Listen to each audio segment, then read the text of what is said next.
Welcome to the Grow Your Practice podcast. Hi, I'm your host, Chad Madden, owner of Madden Physical Therapy and Breakthrough. Join me each week as we dive into the best practices, systems, principles, tips, and tricks to help you grow your private practice. Everybody's super pumped for you today. Today we have Chandler Bolt, the founder and head of Self-Publishing School. Welcome to the podcast here, Chandler. Chad, great to be here. Thanks for having me. Awesome. So 10 years, I think we go back now. We originally met in San Diego, I think in 2015, right around this time of year. I think I was going to an event. You at the time you lived in what was known as the Entrepreneur House, I think is what you called it. We might have played ping pong together, made a smoothie, something like that. I forget everything that we did there, but I remember sleeping on the floor of your office on an air mattress for a couple of days. Great to see what you've done with Self-Publishing School, how many people you've helped. But can you talk about how you got into the creation of Self-Publishing School and why that became your dream to help other people write a book? Yeah, it's funny thinking back on those times. That used to be my ultimate cheat code. I mean, well, the Entrepreneur House itself was kind of a way to the Jim Rohn quote, you're the average of the 5 people you spend the most time with. So just get around with those people. But I remember I would just always tell people, if you ever come to San Diego, at our house. You just get to know people at a whole deeper level. So you and so many different people just over the years that crash at the Entrepreneur House, and then you just build a deep, meaningful relationship in a period of a couple of days. And it's really fun to look back and to connect the dots on kind of people's business growth and trajectories and just the relationships and connections since then. I think to directly answer your question on kind of origin story of selfpublishing.com, it started, I wrote a book. It did decently well. And I was right about the time I was dropping out of school. And then I did another one and that did decently well. And then people said, hey, how are you doing this? And so then I just started teaching people for free. I teach them the best things that I know just to be a nice person. And then finally, it's kind of one of those things where you can only, repeat yourself or get smacked in the face so many times before you turn around and look. And then you turn around and look and there's a whole line of people who won't help with that thing. And so I was working on a business at the time that was totally failing. Meanwhile, people kept asking about the book stuff. And so that's maybe even a lesson, but a lesson for people watching or listening to this is, what are the things that people are constantly asking for or asking you about in your practice? Well, that's probably what you should write the book about, or that's probably what you should help with more or focus on more. And so that's where it came from. And then, fast forward to today, selfpublishing.com, we've published about 7,000 books or so. And throughout the course of the company, we publish about 2 to 5 books a day.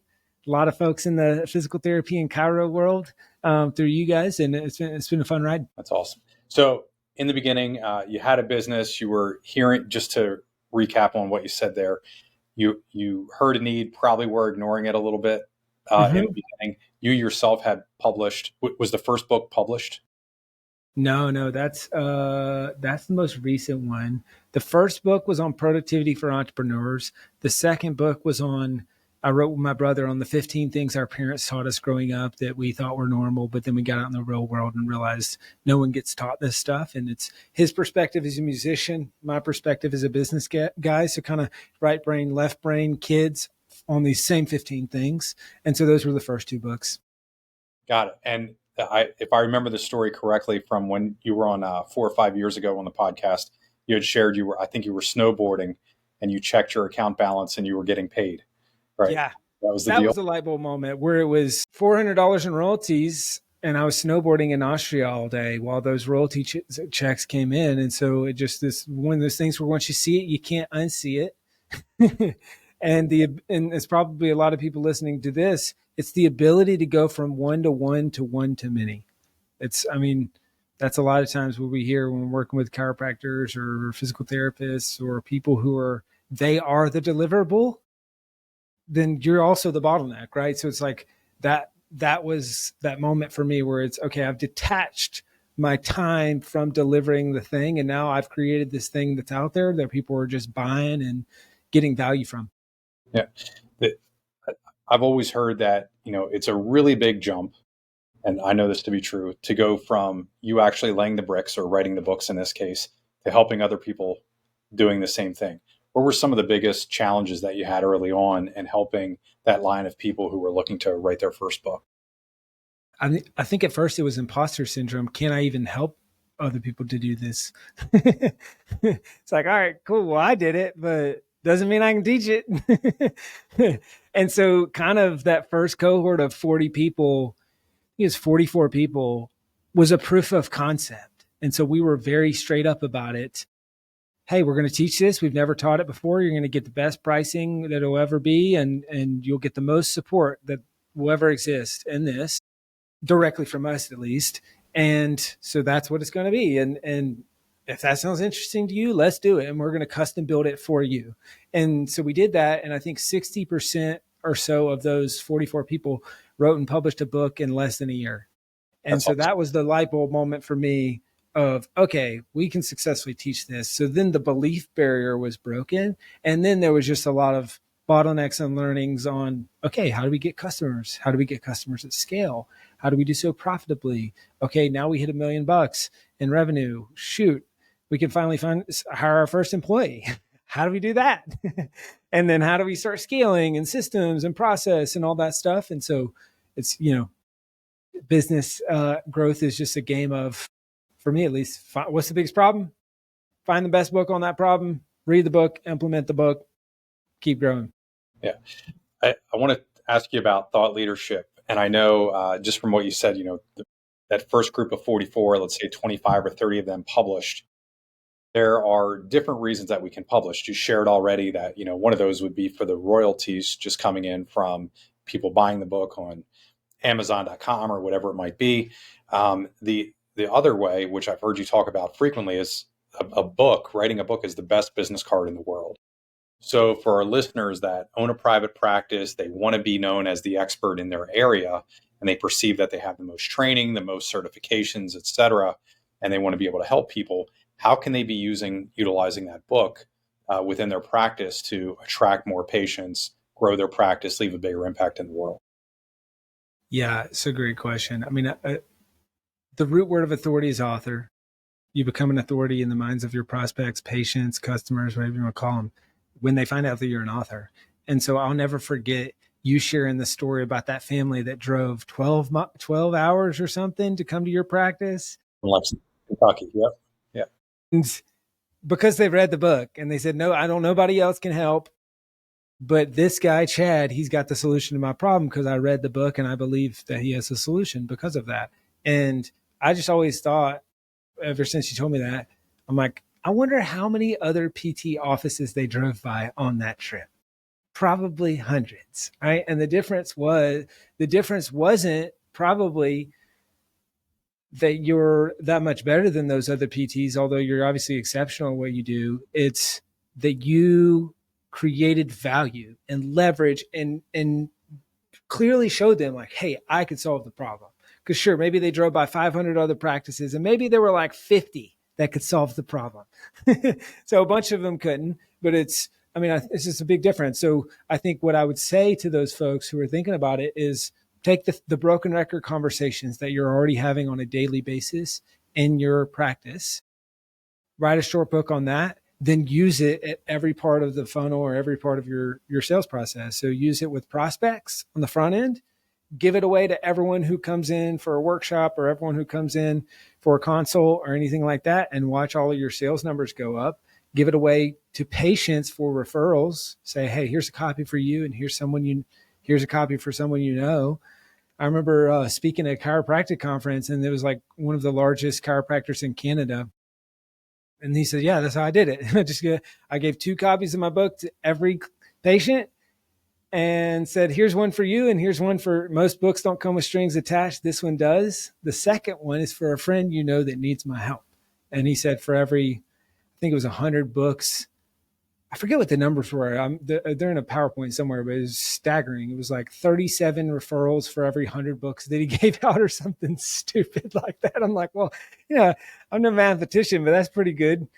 Cost to acquire customer. And so that's how I would use it. But then I would also use it in the onboarding for patients. I'd use it in the onboarding for customers and clients. Like I would use it at every part of the process. You all right?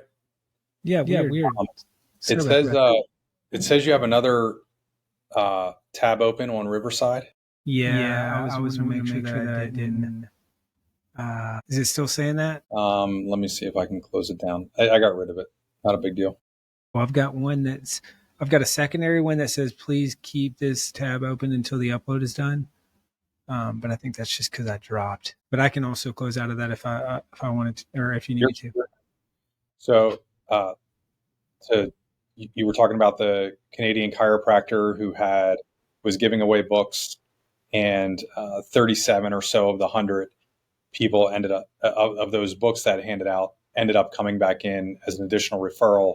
And then you were saying you're no mathematician, but they sound like pretty good numbers.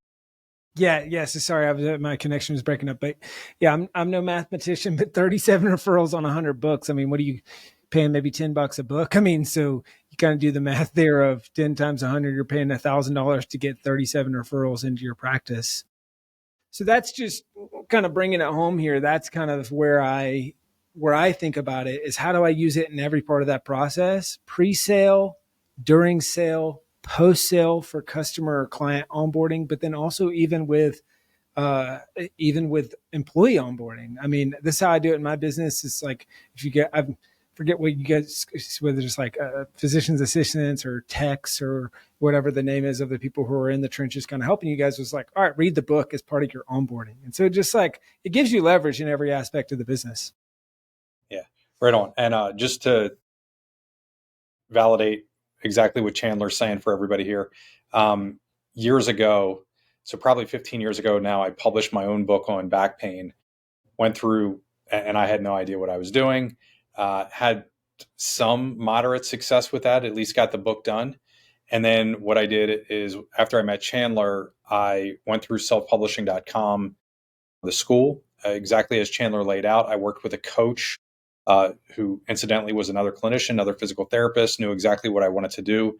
And I ended up publishing 2 books in 90 days. So one of them was on back pain, which is what we built our practice around, that diagnosis.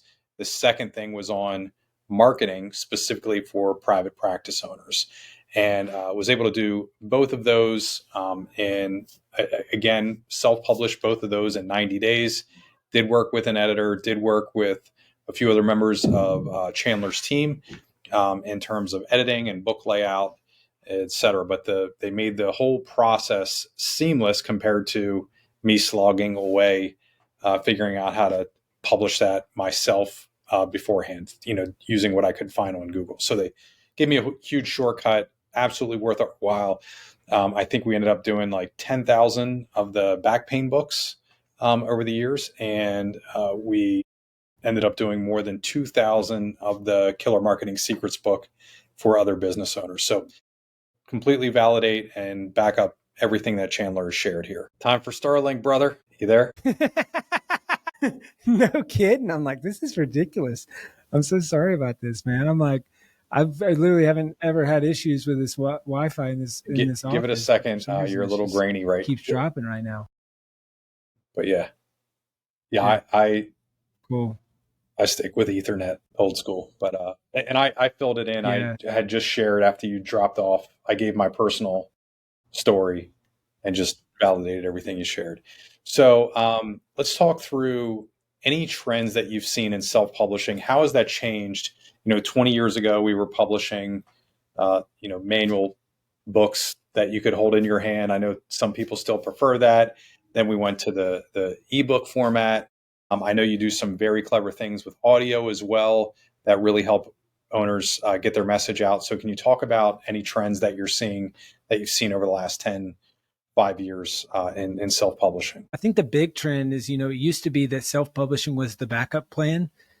It was the thing that you did if you couldn't get a publishing deal, right? And now it's the preferred option for most authors. I mean, it's just, we're seeing this in all industries though, right? My brother's in the music industry, very similar. The movie industry is very similar. The book industry, all very similar, where it used to be that there were these gatekeepers or people who were kind of the big, they would take the lion's share of the royalties, not really do much. And then, but you had to do that because you had to have distribution, because you had to get into bookstores, and that's how you sold books and all that stuff. Well, now 70% of all books sold are sold on Amazon and other online retailers, and you don't need a publisher to publish on those platforms, right? And so it just has really democratized publishing. And so we've seen that shift.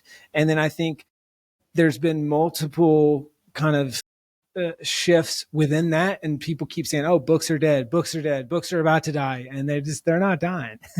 I mean, they might shift mediums, whereas audiobook is a much more popular, medium and platform and all that stuff. And okay, now Spotify's in the audiobook game, and you can get audiobooks for free as part of your Spotify premium subscription. It's just like, okay, sure, the little nuances change within the industry, but overall, books are still thriving, and they're the best way to reach your best customers. And the medium, the format, all that stuff kind of depends on the purpose of the book, cool. What industry you're in, what type of book it is. Again, our audience, primarily practice owners. So as a doctor, what's the real business case for publishing a book? You already gave an amazing one with the Canadian chiropractor. And what I had shared very briefly in my own story is that it built tremendous authority, celebrity expertise for us, right? Where people were willing to overcome time, money, and distance, fly from all over the country right here into Harrisburg, the destination capital of the world, just for treatment. So yeah, can you talk about that and what you've seen it do for the doctors that you've worked with? Mm-hmm. Yeah, I mean, I think big picture, it's how do you use the book to get more leads, sales, and referrals. Those are the three big buckets that I think about. So leads, these are people who hear about your business because of your book. Then there's sales. This is improving conversion rate and all the things from people that you're already working with, or not that you're already working with, sorry, that are in your sales funnel. And then referrals, that's getting your customers to refer you more business. And so within that, there's hundreds of ways to implement that, but kind of like we've talked about at some of your conferences, like, hey, use the book as bait to get them to show up to a lunch and learn or to a workshop or whatever the thing is. And so then lift your conversion rates there. You use it to get local PR. And so obviously if you got a local practice, well, you'd be surprised how easy it is to get on to local TV, local radio, local newspaper, all that stuff, talking about your book. Now, they're not going to bring you on to talk about your practice, but they will bring you on to talk about your book. And if your book's about what you do, which it should be, well, then they're bringing you on to talk about your practice, right? So it's just kind of this Trojan horse to get into all the right rooms. And so that's where I've seen it be really effective is in all those places. And then even something I know you worked with Sean on my team back in the day. I mean, and now I don't even know his position now at UC Davis, he's got like 50 PTs reporting up to him. And like, that was a big part of him getting promoted, right? Is he wrote a book on sciatica, back pain. That was a very specific problem that he was helping people with. And I think it was shoulder and neck, maybe it was a different one. And so that was the thing that he was getting asked about all the time. So he wrote a book about it and then used it even on that side with his practice. So that's how I think about it, is like, all right, how do I write the book that answers the question so that I stop repeating myself all the time? And then how do I get that book in the hands of as many people as possible in my town that want to work with me in my practice? And then you can kind of reverse engineer that, whether it's community centers, whether it's retirement centers, whether it's whatever else, just saying, all right, well, how do I just donate books? If a book is my business card, well, then I would just want to paint the city with these books. And then quick win that we had working with Sean and also the editor of our book. I was doing health fair, and the editor was like, why don't you use the book as a lead magnet? And so here's what we did. We had a booth at this event, health fair. Everybody at the event had to stop by. We had to do like a little sign our initials or whatever on their bingo card. And I would say something like, hey, how you doing? Are you having fun? Do you have back pain? And then some people would say yes. If those people that would say no, we would say, so you're in denial. And everybody would get a little chuckle. And I would just say, hey, I wrote a book on back pain. We only took one copy. So we set the one book out, and we had them fill out a little sheet with their name, mailing address, and then whether they wanted the book, an appointment, or both. We ended up, the first time that we did that, we had 163 leads from that single action. It was one of the most successful things we had ever done. And then there's a follow-up there as well. But I got that from working with your team and the editor recommendations. So very, very smart. Love that. let's talk about objections. A lot of people that you've surveyed, that we've talked with, friends that are entrepreneurs, et cetera, business owners over the years, they say, I want to write a book, right? It's always going to be tomorrow, or they're going to put it off next year, or there's some sort of finish line that they have to pass first before they sit down and write the book. Or they say, I have too many ideas and I don't know which one to focus on, right? Like the examples you gave that Sean wrote, back pain and sciatica, I did something very similar, or neck pain, hyper specific. Most doctors want to talk about everything because they don't want to leave somebody out. How do you help them focus on one or two key problems to build their book around? Yeah, I mean, the riches are in the niches. You've got to focus on the biggest question that you get asked, and write a narrow book first. Then, if you want to write the broad book, end all be all on solving pain, then you can do that on book 3 or book 2, but not on book 1. And so get very specific. What's the problem or the specialty that where you can help people the most, and that people are most willing to pay you money to solve, and then write the book on that. And I think the thing that we recommend, especially with physical therapists, chiropractors, et cetera, is to focus on, it's easier to sell pain pills than it is to sell vitamins. It's kind of like that age old quote. People don't wake up and say, hey, I want vitamins today, but they do wake up and say, I got back pain, so let me grab some pain pills. All right. Same thing. You're not getting calls typically. If you're a physical therapist or chiropractor, you're not getting calls like, hey, I'd love some preventative maintenance. It's like, no, I've got a problem. And so if you think about it, your book needs to be written to solve that problem. And I think there's the curse of knowledge a lot of times. And so we use this framework called chocolate covered broccoli, which is sell them what they want, give them what they need. And so I might have back pain, and in your infinite wisdom that I've actually got a posture problem, and it's because I got a big fat wallet in my back pocket, right? And that's my problem. I've got a posture problem. So you might say, oh, perfect. I'm going to write a book on posture. Boring. So that's vitamins. I don't care. I've got back pain. And so that is the broccoli. So what if instead you wrote the book to back pain? And then inside of that was the broccoli that was posture, right? And that could be a chapter, or that could be a part of the book. But that's where I see sometimes in this field, there's the curse of knowledge. So you write to solve the problem that the customer doesn't know that they have. And if they don't know that they have it, they don't Riches care to in the solve niches. it. And so that would be my recommendation. So the other big problem that we have is, we're wearing a million different hats. We're a clinician. We're likely involved in, the revenue cycle management. We're hiring. We're super busy. We're time starved. How and why should we carve out time to focus on writing a book? How would be, I'd say there's a couple things that you could do. One, I would say get to your office half hour earlier every day for 30 days and write for 30 minutes. And you write 500 to 1,000 words a day. And then before you know it, you've got 20, 30,000 words plus in a month time period. I mean, that's just a very practical how. There's a framework that we teach called the more writing method. So mind map, outline, rough draft, editing. Just follow that framework. Grab a copy of my book. I walk through the whole framework there. I would use that. So mind map all the things that you talk about on a regular basis, the broken record conversations. Use that mind map to turn into an outline, and then use that outline to write the draft of your book one chapter at a time. So that's how I would think about it, is mind map, outline, rough draft, and then editing. And there's a bunch of others. I mean, you could certainly record yourself throughout your day and then record that, upload it into AI and say, hey, what are the 5 themes that you heard me talk about all day today, and stuff like that, if you're really searching for ideas or frameworks. When I went through your program, the one thing that I had done for years is I would carry a sheet of notebook paper in my pocket. Every time a patient would ask a question, I would write it down. I used to create YouTube videos off of that, then take the transcript, and that would become a blog post or whatever. You put 12 blog posts together and you have a book.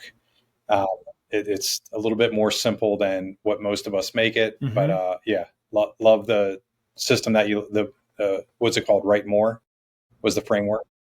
Right. Yeah. More writing. Yeah. More writing.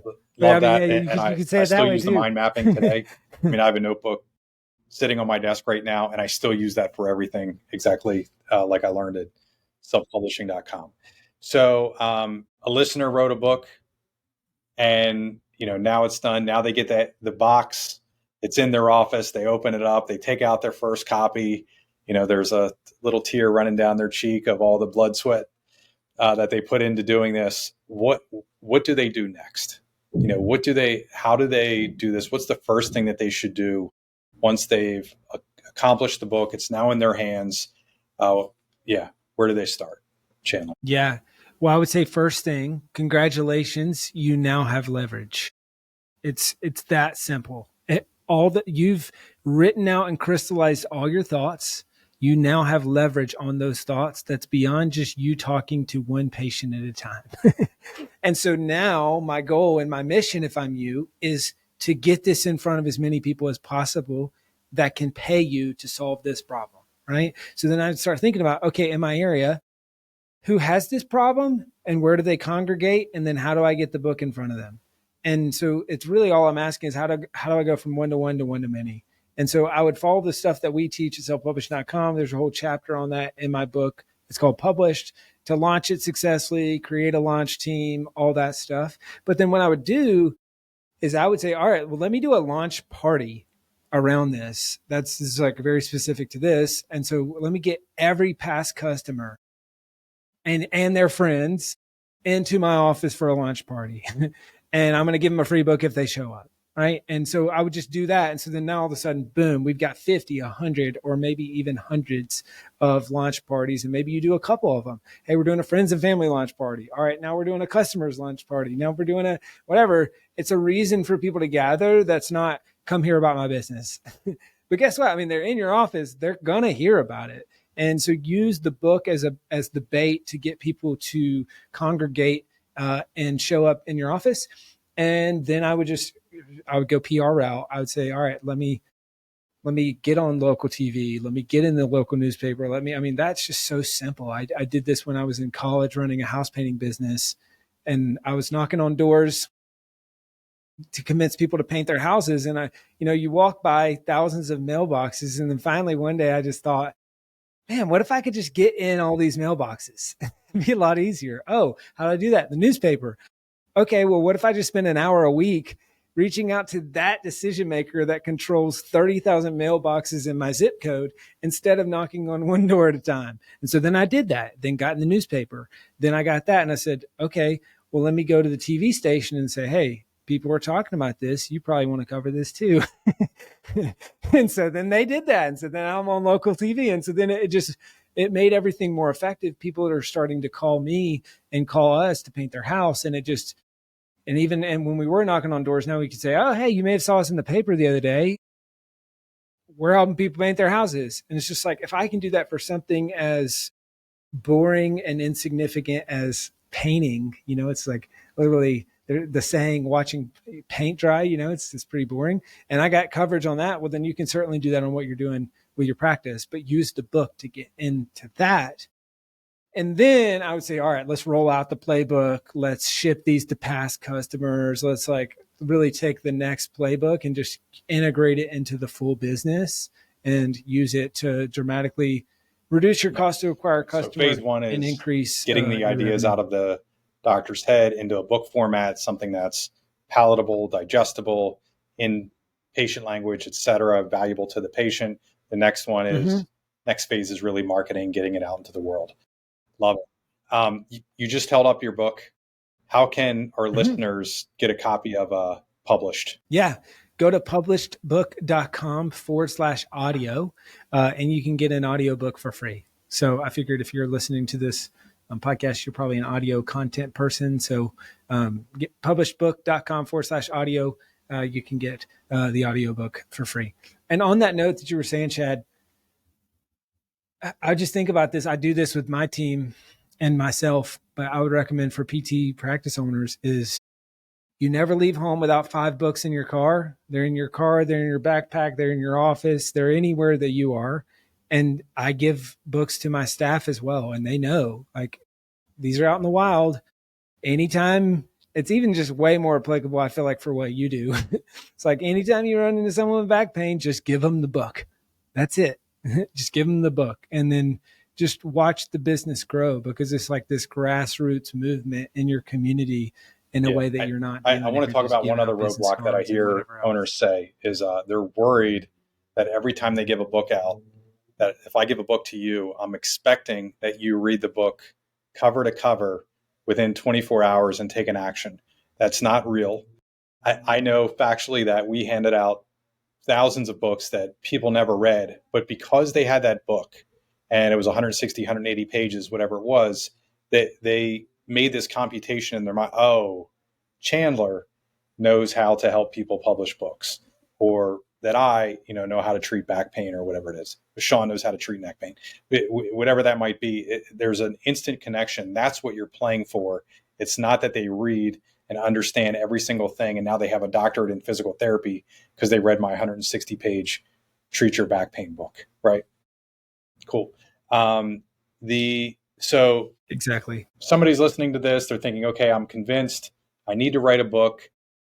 Where should they start? What's their next step? Is it picking up the audiobook of published? Is there somewhere else they can go? How can they learn more about the process, connect with your team, see if a coach is right for them?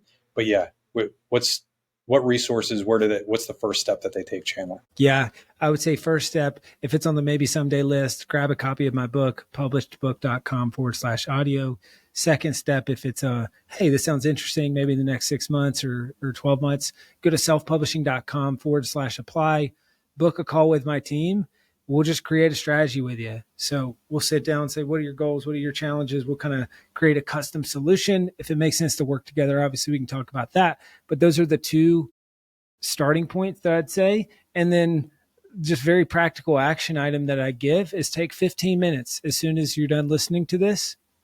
Mind map everything you can think of on the topic that you might write about. And I think a lot of times when people do that, they realize that they got a lot more to write about than you thought. And so, especially if you end up booking a call with my team, well, then do that and then come into that call with your mind map. And then now all of a sudden we're cooking with grease, as we would say where I'm from. The other thing that I learned from Dan Martell, since we were talking about him before the call, is pitfalls. And our group as practice owners, we love pitfalls that we should be avoiding.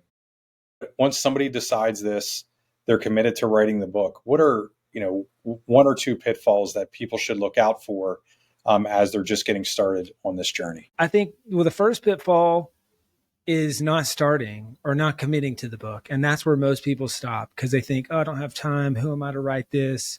Yada, yada, yada. Right. So they don't get started. That's the biggest pitfall. But then from there, the next biggest pitfall is they don't actually get their rough draft finished. And so that's where we see most people get tripped up, is they don't finish their rough draft. And we just see such a high correlation. Finish your rough draft, you start to see the light at the end of the tunnel, you get the book done. If you don't, it's just the demarcation point. Yeah. And success. Small incremental steps. Love that. I will share, following your team's advice, the one thing that I did was just did an early morning every day for, I think it was 28 days. So 14 for the first book, and then I switched over to the second Killer Marketing Secrets book for the next 14 days, got it all out of my head, worked with your team to first edit, and then went through the design as well, and was able to go through the whole publishing thing there, and then did 2 launches, I think 90 days apart. It was absolutely wild, man. Yeah. Nice. That's crazy. Oh, That's crazy. Very faint. Yeah. You hear the bell going off, dude? Oh, nice. It just means another life change. Somebody else publishing their book. This is the fun thing. You've probably seen me posted about this, but we open up the office, and so I get a glimpse into your world, office life. So we have ring the bell every time someone commits to writing their books. That's what that was. It's just always funny when it comes up on podcasts. That's great, man. Love it. I'm shooting content or something. The bell goes off.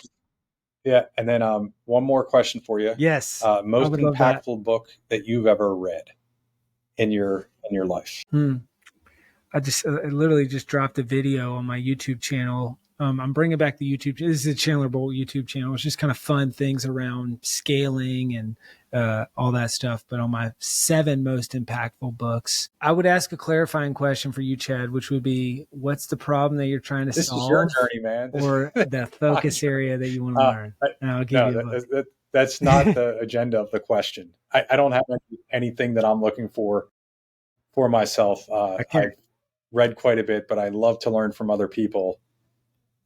Maximum Confidence is one of my favorite books of all time. It's just an audio.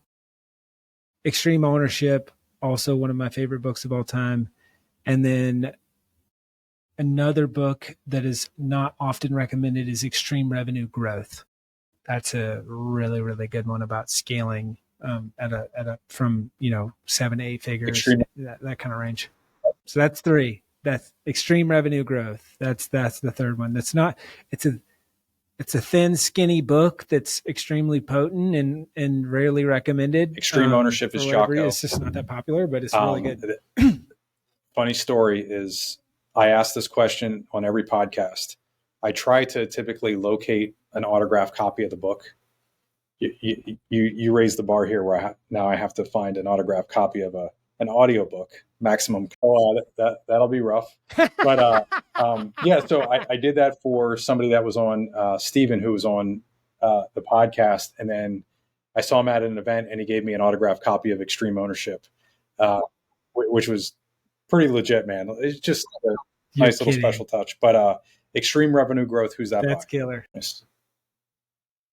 Victor Chang. He's actually a client now of ours, but he hasn't republished the book yet. Every chance I get, I bug him about it. Because I'm like, dude, this book is so good. You just need to package it a little better and market it a little better, and it'll be massive. I was thinking that might be a Keith Cunningham. It's a really, really good book. That's a Keith Cunningham. Yeah. Oh, I love that cool. guy. Well, this was awesome. Anywhere else that our listeners can find you, Chandler? I know you gave the 2 links. If you want to give them again, that would be awesome. Or, and I know you're all over social. You're doing it in the middle of a 30-day content challenge, I think, right now. But you're at the top of my Facebook feed every single day. And Instagram, you're all over the place. But where can our listeners go to learn more? Yeah, grab a copy of the book, book a call with the team. And then if you're looking for the content, I mean, we're really leveling up our content game. So there's Chandler Bolt, the YouTube channel. You can subscribe to that channel, or you can subscribe to the selfpublishing.com channel. Those are the last kind of 2 places I'd say where we're publishing content all the time. So if you're looking for book-based content, selfpublishing.com. If you're looking for content on scaling your business, right, man. subscribe Love to it. the Thanks for doing this, Chandler. YouTube channel. Chad, appreciate you.